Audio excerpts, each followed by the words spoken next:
कार्यालय में मुहर आ गया है। सभी बीएलओ सुपरवाइजर कल कार्यालय से मुहर प्राप्त कर लेंगे और कल से अपने क्षेत्र में स्टिकर साटने का काम आरंभ कर देंगे और इसे 1 से 2 दिन में कंप्लीट कर लें। 2-3 दिन के बाद टीम आ रही है क्षेत्र विजिट को।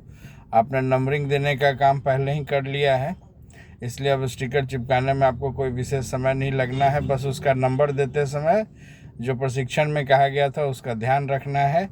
जहाँ भी पहले से ऑथराइज्ड नंबर नहीं है वहाँ जो नंबर डालेंगे मकान नंबर, उसमें NN, उसके बाद लिखेंगे अनुभाग का नंबर और ऑब्लिक करके फिर मकान नंबर। जैसे अनुभाग 1 का मकान नंबर 5 लिखना है तो NN 1/5 यानी NN 1/5 लिखिए, 1/5 लिखिए, जैसे कही जो कही इस हिसाब से आप नंबरिंग देंगे।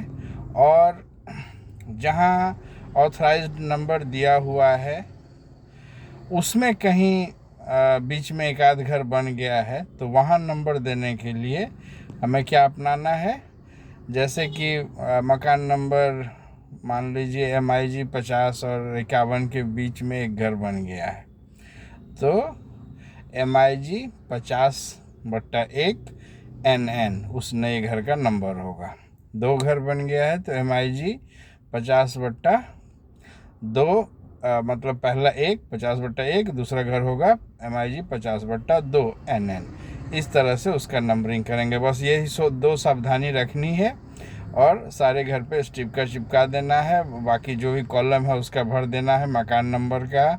जहाँ नेशनल नंबर देना है यानी कि जो काल्पनिक नंबर हम लोग NN वाला डाल रहे हैं तो वहाँ उस कॉलम में भरेंगे, और जहाँ पहले से ऑथराइज नंबर है तो गृह संख्या वाला जो कॉलम है उसमें भरेंगे।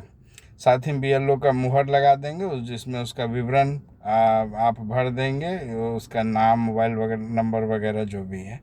और इस कार्य को अति शीघ्र करें, 1 से 2 दिन में निश्चित रूप से कंप्लीट कर लें।